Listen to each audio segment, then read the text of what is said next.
Welcome to the Blue Security Podcast, a weekly podcast for information security defenders, where we bring you discussions on best practices, tools, and implementation for enterprise security. Now, here are your hosts for today's show, Andy Jha and Adam Brewer.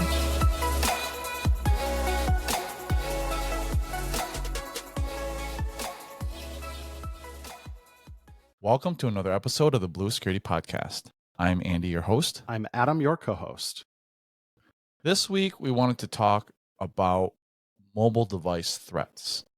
And the reason we want to talk about this is because mobile devices have become ubiquitous in corporate environments, and they are vital to both security and operations. From a security standpoint, a lot of our multi-factor authentication has an app or even an SMS text.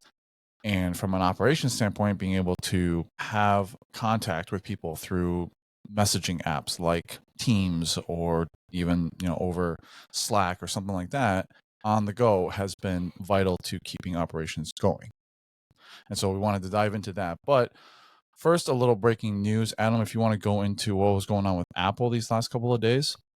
Yeah, so less than 48 hours before we are on the air now, Apple initiated what appears to be a mass password reset and account lockout of many Apple IDs. We don't have a sense of how large this is, other than to say a lot of people were impacted. I was one of them.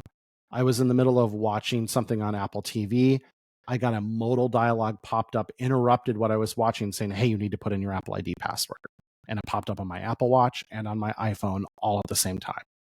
Honestly, freaked me out, because I thought my account was being actively compromised. And so I rushed to my Mac to take care of it and get my password reset and reassert control of my Apple ID. It turns out this was a mass event. Again, we're still trying to learn more. Mac Rumors posted a good article on this. We'll put it in the show notes. No real confirmation from Apple on this to date as we record here Sunday morning, April 28th. So we're expecting to probably hear more. It would be weird if Apple just kind of swept this under the rug and pretended nothing happened, although it did happen during that Friday afternoon news dump period around 4, 5, 6 o'clock Friday night. So we'll see. Could be a security incident and maybe more to come, or maybe it's nothing. Maybe it genuinely was just maintenance or a bug or whatever. So stay tuned. If there's more news, we will certainly share it with you all here. But thought it was actually pretty germane and relevant to the rest of our discussion on mobile threats. Yeah, absolutely. So thanks for that update, Adam. The reason why this conversation prompted before that event even happened was I read a report from Recorded Future posted by a friend of the show, Charity Wright, who is an intelligence analyst over there. And this report is authored by the INSICT group through Recorded Future, and they are researching the growing threat of a possible mobile NotPetya event. And if you're up on your cybersecurity history, NotPetya was a massive wormable event that happened a few years ago that ruined companies like Maersk that, folks like friend of the show, Gavin Ashton, worked at and worked and had to recover from that mass wormable, devastating attack. And Andy, so was that the one where our employer patched Windows XP even long after it was out of support because it was that bad? Is that the one I'm thinking of? I can't remember if that was it. Okay. There was one really bad worm where even though Windows XP was completely out of support at that point, Microsoft did issue patches for it. Yeah, I have to go back and read. There's actually a really interesting, after actions report of the NotPetya event. And maybe we'll do a deep dive on that because it's interesting history of how it came about. Mm-hmm. And then the after effects, which is really important on incident response and recovery and what you need to think about. But this report is mainly talking about how that type of wormable attack might happen in mobile devices. And there's a lot of data supporting about how the environment that we're in, how ubiquitous mobile devices are, and then really the lack of preparation, the lack of oversight, and security controls that are really making the environment ripe for something like this to happen. And one of the things that the report focused on is the likely exploited zero-click vulnerabilities that have risen significantly in the last few years when it comes to mobile devices. There were 6 alone in 2023. And in the last 4 years before that, there were only 3 total. And so, just to rise to 6 in 1 year is pretty eye-opening. So I'm going to read some of the key findings from the report, and then we'll talk about it. But I thought this was really interesting. So one of the key findings is all the conditions necessary for mobile NotPetya event are already in place. These include the ongoing development of zero-click exploits, the ability for mobile malware to abuse contact lists for further spread, and a monoculture landscape of 2 primary mobile device operating systems, a lack of clear mitigations from telecommunications and mobile device companies, and a heightened risk of nation-state actors deploying zero-click exploits against targets due to geopolitical conflict. And all of that is true, right? We only have 2 major mobile device manufacturers, and the one that stuck out to me was abusing contact lists to spread the mobile malware. So that was really interesting. The next one is, and I didn't realize this, but there have actually been 2 notable historical wormable pieces of mobile malware, ComWarrior and Kabir, which have both relied on Nokia phones to spread.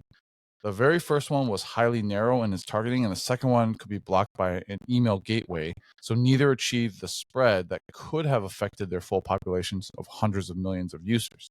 There have been 3 separate zero-click cyber threat campaigns involving the exploitation of 6 zero-day vulnerabilities, and they have been disclosed within 2 quarters of 2023, which is a jump from any previous news about zero-click exploitation over the previous 4 years. And so this group is really concerned about the trend line and vulnerabilities like this being highly available and more likely to be abused by attackers. Multiple mobile device manufacturers have released what are effectively called safe modes for text messaging to thwart zero-click exploits. One example is Apple's lockdown mode. I tried to find the Google equivalent of this, but I actually couldn't. There is a lockdown mode for Google, but I don't think it does the same thing as lockdown mode for Apple. It is to prevent the biometrics from unlocking the device, which is not really the same as lockdown mode for Apple. I did a little bit of research. Maybe you're able to tell me more, but I don't think Google has a similar lockdown mode as Apple today. Not to say that they're not working on it and it's coming. But the way these work is, they reduce the multimedia functionality of messages. So they don't render those previews of the URLs that you send. They don't render the pictures, any type of URL that you're sending through messages. They lock those down and other things. But this finding says such steps are unlikely to be very effective since they are either unlikely to appeal to a large group of mobile users, especially younger and technical unsavvy users, or are limited in what they can prevent. And we'll talk about that later on, like the usability of lockdown mode, but this is definitely true, right? There's a balance between usability and security. And if you are affecting something that people normally use and they want to use, they're not going to like the security feature. And then finally, the report says that they believe that there are 2 places where telecommunication providers or mobile device manufacturers could stop a wormable malware, and that is either by filtering messages based on header information that is consistent across malicious messages, or by filtering messages based on geographical locations of clusters of victim devices. However, neither of these measures have been tested at scale, and we suspect that their implementation would only occur when infection rates have already risen past the point of easy containment, making them less effective mitigations. That was a lot, and I found it extremely eye-opening because This is definitely a threat vector that is not talked about enough, I think. And we focus on workstations and we focus on servers and all that, but mobile devices today are a key part. If I were to lose my mobile device today, I would actually lose access to my corporate environment because my MFA token is on my device. And in fact, this week, because of something we posted in our chat, Adam, I went and ordered a FIDO2 token, a ubiquitous key, in order to have a backup just in case I lost my phone so I could still access my devices. And that's something that I didn't think about before. And I'm just an end user. I'm not like anyone with access to really secure information. So I think this is worthy of discussion. This is not something I had spent a lot of time thinking about until you brought this to me. And sitting here kind of thinking through it, letting the hamster wheel spin inside my head, it's certainly worthy of conversation. I think Recorded Future did a good job of kind of laying out the facts, why they believe this risk is present or is growing. And some of the things they laid out, you walked through them pretty well.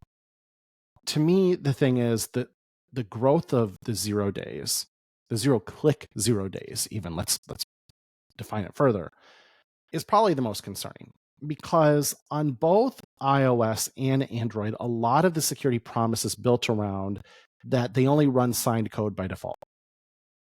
And so you have a level of protection that is above and beyond what you see on traditional Mac or PC environments because you're only running signed trusted code. And so it's much harder for malicious code to get on those devices and execute in the first place. But if you have a 0-click, 0-day, now you are running unsigned code. And once you're running unsigned code, how far can you go? That becomes the question. Can you query the contact list? Can you send something to everyone on the contact list? Those are good questions that are frankly kind of hard to answer. Apple has started now allowing security researchers to order special iPhones that actually run like an unlocked version of iOS, so they can get in and see what the OS is doing and maybe validate some of these theories. And maybe Recorded Future's already done that work. That's not clear from what we have in front of us, but it's entirely possible. I believe for the most part that's really limited by NDA, and you can only disclose anything you discover back to Apple. It wouldn't really be appropriate to use it to publish like just broad-ranging security research, unfortunately. And that goes back to one of the other points here is you have this monoculture where you have Apple and Google who really take on a lot of the stewardship and responsibility of securing these operating systems on their own. It's a different environment compared to the PC or even the Mac, where there's a lot of extensibility built into the platform where security vendors can hook in through approved public APIs and validate what's going on and help to secure the environment. Now, that's a double-edged sword because that's also attack surface. Desktop class OSs like Mac OS and Windows are more complex. They have more knobs to turn, more switches to push. And so that creates that chicken and the egg effect of you need more security solutions because you have more complexity. And what Android and iOS have always pointed to is we are simpler. We never run unsigned code. We have a lot less complexity than desktop class OSs. We can secure it on our own, has kind of been the messaging. And they've both been very resistant to creating hooks to allow security software to hook in there. I've always been critical of the concept of threat protection, and I'm using scare quotes for those listening to the audio version of the podcast with my fingers, and what it can really do on a mobile platform. Frankly, quite little, because the operating system doesn't allow it to run at that super user level, that kernel level, to inspect all of the activity on device. But again, double-edged sword. If I don't have something there, I don't have the risk that comes along with it. And so that's always been the argument on these mobile platforms is simplicity versus complexity. Well, here's the problem. iOS, this like in a month and a half, we will have the beta for iOS 18. iOS is now old enough to go off to war. iOS is old enough to smoke cigarettes here pretty soon. Like, iOS is a mature, almost 2-decade-old operating system that has a tremendous amount of complexity. And Android inherits all the complexity of Linux along with Android built on top of it, because Android is ultimately, in many ways, a fork of Linux. And so these are not really simple, quaint operating systems anymore. They're quite complex. And so I do believe if I can get in with a 0-click, 0-day, I can wreak a lot of havoc. Now, I do think what's interesting here is having the context of the beeper incident with Apple recently, where beeper launched Beeper Mini on Android and promised, hey, it gives you access to iMessage on Android. And the whole concept was it was built around basically leveraging kind of older iMessage registration technologies on past versions of iOS, and that Apple couldn't really block it unless they blocked older versions of iOS. Well, as we've said on this show many times, Apple is pretty great security posture. Apple did, in fact, find a way to block Beeper without blocking older versions of iOS. And so iMessage support is no longer there. I do believe that if a threat were to start to make the rounds, like a mass worm through iMessage, Apple would have the means to shut that down and contain it in a relatively timely fashion.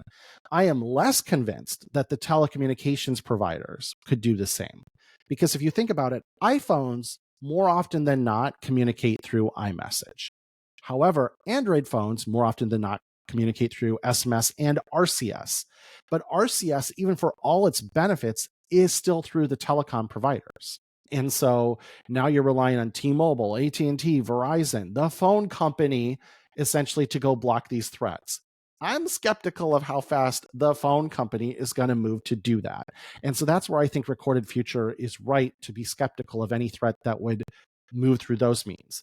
What about a threat moving through WhatsApp or in China, things like WeChat and that sort of thing? Those are good open questions as well. There's a lot of messaging threat vectors to spread a worm today. So, go ahead. While iPhones are very much the major operating system in the US, Android is by far the more dominant operating system in the world, right? Correct. By a large chunk. And it tends to be, it talks about monoculture here. In each country, it does tend to be monoculture one way or the other. The United States, to your point, Andy, is very iOS heavy. The rest of the world tends to be very Android heavy. So generally, threats are semi-local. If I'm threatening a certain country, I can know that's an Android majority country, that's an iOS majority country, and tailor my threat appropriately too. So I agree. Like, there's a lot of pieces in place here for something like this to happen. I think in general, and it's hard to know what the answers are, right? Like, you read this and your brain starts moving towards solutions. I personally like the architecture of iOS and Android. I like that there is limited opportunity for security vendors to plug in, because I think with that complexity comes risk. And so I think the simplicity of these platforms actually is to their security benefit. 0-day, 0-click worms are very scary. And I think part of the way we get around those is to continue to encourage proper disclosure and ethical disclosure of things. I have been very critical on this show of organizations, and some of them have malicious missions, like NSO Group, of hoarding vulnerabilities. But then some of them are even kind of allegedly neutral, like the Celebrites of the world, but Celebrite hoards vulnerabilities as well. And I think they should responsibly disclose them as opposed to hoard them. So I think there's some level of that, but that's also that cat and mouse game of we need to get into these devices. And that gets into a whole other conversation, which I don't want to bite off on this show, around how some of our laws around law enforcement haven't caught up to the state of the art of our mobile devices. Andy, in our personal thread, I was talking about how on iPhones, there's a salute you can do. I'll even show it for those on camera, where if you hold the volume down button and the power button and you hold it till it vibrates, you'll feel it. When it does that, you've now locked out biometric support. So if you're ever going through a security checkpoint at the airport, a police checkpoint, whatever, going across a border, best practice would be to do that, because especially in countries like the United States, where we have legally upheld that law enforcement has the right to force you to do a biometric unlock, this now protects your Fifth Amendment rights, because only the password can be used, and that is protected under the Fifth Amendment, which it's all this chicken and the egg thing of what is coming first. And I think our lack of modern laws surrounding discovery on mobile devices is impacting our ability to not hoard vulnerabilities, which is creating the risk of these 0-day, 0-click threats, which ultimately that's where everything grows from. If we don't have those, or can minimize those and make those really rare, the wormability kind of goes away. And then one final thought before we go, I will say both Google and Apple have done a tremendous job of building in their platforms the ability to take security updates faster than ever. Apple, I believe it was with iOS 17, I think we talked about it on the show, Andy, has now created the opportunity to deploy a rebootless security update where there's no reboot required, and it's not a full update. It's just a security update, and you get it and it'll install automatically within a day. And so these worms, yes, they can blow up very quickly in a day or two, but generally take multiple days or multiple weeks to really propagate. I am actually pretty confident in Apple and Google's ability to shut these down in a timely fashion. I'm still a little less concerned about this, because the one thing they don't really touch on in this report, or at least we didn't talk about, is there is an aversion to patching in the Windows side of the world where worms have generally existed. And organizations are incredibly immature around patching and have slowed down that process tremendously compared to on mobile devices, because enterprises never had control of patching cadence outside of some limited control. It's more accepted that you take patches when they come, just you deal with it. And I think that would help in the event of a worm, versus one of the problem with worms are they start to make their way around, and patches are usually released quickly, and it's the unpatched that get hit. So I think that needs to be part of the discussion too, where mobile devices do patch and update a lot faster. I'm so glad you brought up that conversation in our personal thread, because I wanted to mention that, because this is something that I actually haven't been doing. And I think it's genius to just lock down your phone to lock out biometrics when you go through a checkpoint. Because like you said, biometrics are not protected by our constitutional rights, but having to divulge a password is. And so, yeah, that is something that I'm going to start doing anytime I go through any type of checkpoint. And it's designed so you can do it in your pocket, because you can feel the two buttons and you can feel the phone give you physical feedback to confirm that it's executed the command. And so it's designed, you can just literally reach in your pocket, or as you put your phone in your bag when you're going through TSA, you can just do that. And now you're protecting your constitutional rights, just because our laws haven't stayed caught up with the amount of personal information on these devices and the way they're unlocked. And if you look up Google's lockdown mode, that's exactly what it is essentially it locks out biometrics. Okay. So they do have that.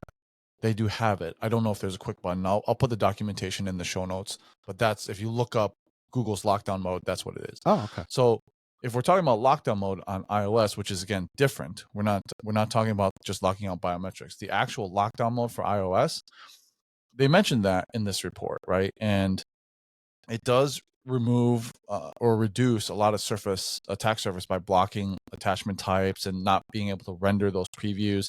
It blocks certain web technologies, like when you're browsing on Safari, cancels FaceTime calls from unknown numbers, prevents wire data transfers when you're connecting your device to a PC when the phone is locked. And then it also, very importantly, blocks configuration profiles.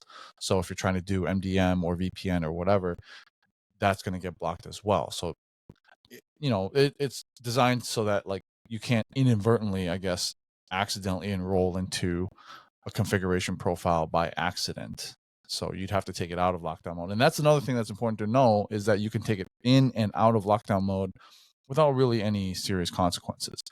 But in the report, like they said, it's unlikely to be effective because there are certain things that people want. And when they encounter something that they want to do that lockdown mode prevents, then all of a sudden it loses its value because you're like, oh, it's blocking this. So I read through this Wired article that talks about what it's like to use lockdown mode. And by and large, they said you can continue to function normally. It's all good until it stops you from doing something you really, really want to do. And the author said they had it on until lockdown mode blocked the feature where two-factor SMS codes show up as an autofill option in websites and forms. And this is a really useful feature. I use it all the time. But it impacted their daily interaction on their phone. And so that was a hard stop, right? Mhm. That was something that they couldn't deal with. And then, you're not able to have shared photo albums and photos. And if you do that, that's going to get blocked through lockdown mode. You can't share a meme, any type of URL, which a meme generally is, will not get rendered. And so to me, a lot of these things I could probably live without if I had to be in lockdown mode, but it does limit kind of the enjoyment of using a mobile device. So it is an option. And I think if you are in a very secure position, you have access to sensitive data, and your phone has access to that, then this is probably something you want to think about doing. Yeah, if you're in the C-suite in a Fortune 500 company, you should have this turned on. If you run or hold public office, you should have this turned on. For probably most other people, or maybe if you're a celebrity, you should probably have this turned on. For most everyone else, is the juice worth the squeeze? And that's what you're getting at. And what the report is getting at is it's only as effective as it is utilized. And if this is so unattractive as to not be utilized, then it's not terribly effective. This would absolutely help and would have prevented multiple of these 0-click 0 days. That is a fact. And so this report from Recorded Future kind of throws cold water on that. I somewhat disagree with that, and I'm not saying they didn't do their homework, but my understanding is that many of these 0-click 0 days absolutely would have been prevented by lockdown mode because it doesn't do that automatic rendering of links as they come in, and usually they're executing some sort of buffer overflow or something to jailbreak and then get access to run unsigned code. So I go ahead, Andy. No, I was just agreeing with you. Yeah. So that's the one thing. Like, this is effective. It's just, can you deal with some of the limitations of it to leverage it? Because it is helpful. Obviously, there's always kind of the response of, we'll just nerd harder, make lockdown mode the normal mode on iOS and bring all these features back. Like, it's not that easy. There's just some things that are certain limitations. I go back to how oftentimes every couple of years there's this request from politicians that we need to create secure encryption with backdoors. And it's like, it doesn't work that way. Like, if there's a backdoor, it's not secure. Well, but only the good guys would have the backdoor. Sure. Well, I believe you. It's that same thing of like, go nerd harder, figure it out. Like, it's not possible. And so I think some of this is like that too. So let's end on talking about endpoint protection for mobile devices, because I do think that this needs to be an important discussion of your risk tolerance and mitigation strategy when it comes to information security at your organization. We're not saying that mobile devices don't have risk. And, Adam laid out his case on why he thinks that it'd be more difficult because of how mobile device operating systems are. And then, of course, you have the Recorded Future report on, the boogeyman out there, right? But I do think that this is an important discussion, and there needs to be at least a baseline of security. And so, we've talked about mobile device management a lot. I do think that if you are accessing corporate information on a mobile device, regardless of who it's owned by, it needs to be managed to a level of baseline security. You need to have a minimum of a 6-digit passcode on it. You need to be up to date on the operating system, force patches, and all of that can be done through mobile device management.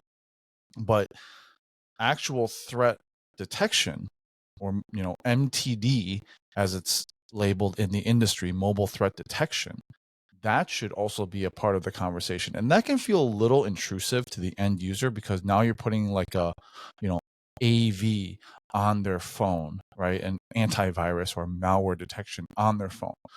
But, going through lockdown mode is one option, but putting a MTD on their phone is probably a lesser version of that, but still can provide some risk mitigation, some malware mitigation, and threat mitigation. So there are a lot of options out there. If you're looking at MTD, Lookout is a big one. Zimperium. If you're a CrowdStrike customer, they have a mobile platform. And then, of course, Microsoft, which both Adam and I work at, not in this particular department, but we are in our security sales field organization. Defender for Endpoint has both an iOS and an Android version. And if you are unaware, if you're an ME3 customer, which is what most organizations are, you already own Defender for Endpoint for iOS and Android. And of course, if you're an ME5 customer, you also own this. And what it does is it looks at a lot of the phishing and unsafe network connections. It creates actually a 127.0.0.1 VPN loop. So that loop stays within the device, and it looks at all of your URL and network traffic, mainly URL filtering. And then it has a database that obviously gets updated. So it is, fairly, I would say, just kind of legacy thinking. And there's a database that gets through threat intelligence, and it loops internally. It's not sending all of your traffic, but if it comes across a URL in the database that is malicious, then that gets sent to the EDR solution in, the security center. And so, it looks at all of that. It also has things like vulnerability management for vulnerable apps. That is part of the E5 licensing, because Defender vulnerability management is part of E5. But as far as just phishing and operating system version and all of that, that's all part of ME3, and that's something that you own today. And that should be part of your discussion on whether or not, if you don't own anything else and you're using Intune, there's easy ways to deploy MDE to the device. It's all built in. And there's even stuff that's coming out in public preview, like allowing enterprises to silently install automatically with zero touch onboarding for MDE. And so that's in the works. That's a big deal. Yeah.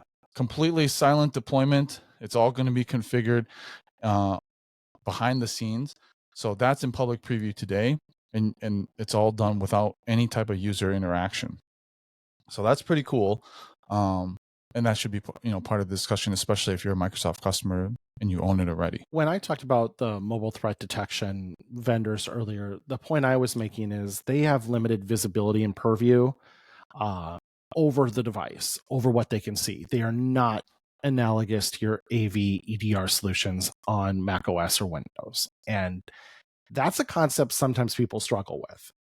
And it becomes like, well, why? And it's Apple literally won't let me. Google literally won't let me. I can't have that level of control and visibility, and it's by design. And it actually, for the most part, strengthens the operating system, doesn't weaken it. It improves the security of the platform. So go into any of these discussions eyes wide open that they have limited use cases they help with. I think they are effective tools for the use cases they support. They do help. It's just that they're not going to inspect every single activity on the device, look for anomalous behavior, send it all off to a cloud EDR somewhere. It's not like that. Like Andy walked you through it pretty closely. It's looking at what host names are you accessing? What Wi-Fi networks are you connecting to? Are they known to be malicious? If they are, let's either notify you or block them as appropriate. So really limited in scope, but certainly beneficial for what they do. And they are going to stop, obviously, the very well-known malicious threats that are just known to be bad. So they do help, and you should use them. And if you're a Microsoft customer E3 or higher, which in my experience, 98% of the enterprises are, then you already own an MTD solution today. You don't even need to go look elsewhere. You don't need to spend any more money. You got one. And it's a pretty good one too. I do understand the user pushback because as a technical person, you can explain to somebody with any reasonable technical understanding how mobile device management does not give the enterprise access to review what they're doing. You can't see the activity. If you understand conceptually how it works, you understand, yeah, they literally can't see what I'm doing. When you get into MTD, that's a different ballgame. If I'm setting up a loopback VPN, I'm glad it's on device. That's great. However, what is to tell me that that software isn't taking every hostname I access and firing it off to somebody else? Well, they say they don't. And security researchers can validate this and have and will. And so, we work for Microsoft. That's how our product is configured. And they have told us internally, we tell customers externally, it only reports back to the company, like the enterprise that installed it, when a known malicious URL or hostname is hit.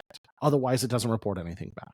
Can validate that is in fact the way it works, but I understand how in the hands of even someone remotely technical, that is on a different level than MDM. Because MDM, you can prove the technical architecture, like literally how would we see it? We can't. This one, you can go, well, all my traffic is going through you. So you could, in theory, if you wanted to, do a lot more. Now, I think one thing that's been handled well with mobile devices is enterprises have, like I talked about in the last section when I talked about patch management, adopted more of a hands-off approach to them. Let's deploy just the amount of visibility and protection and control and management we need and stay out of the way otherwise. Because they understand how intensely personal these devices are. It's kind of odd that we referred to what we now call as PCs, personal computers, because they rarely were personal. They were like for the family. They were for multiple people. They were always shared. The true personal computer is the smartphone. That is the most personal and unique to one person computer that anyone works with. And I will say, round of applause for IT admins who don't always get it right, but I think by and large understand that and have deployed their policies in a way that is respectful of that fact. And I'd like to see that continue. So I think well done there. Well, great conversation today. I hope everyone learned a little bit, and we'll take a look at their mobile threat posture. All the links to our discussion will be in the show notes. Our contact information and all of our socials will be in the show notes as well. If you have any questions or topics you want us to talk about in the future, please reach out. Thanks, and we'll talk to you guys next week. Thank you for listening to the Blue Security Podcast. Please check out the show notes, catch up on episodes you may have missed, and subscribe so you don't miss any future episodes. Find Andy on Twitter @AJaw0 and Adam @AJBrewer. See you at our next episode.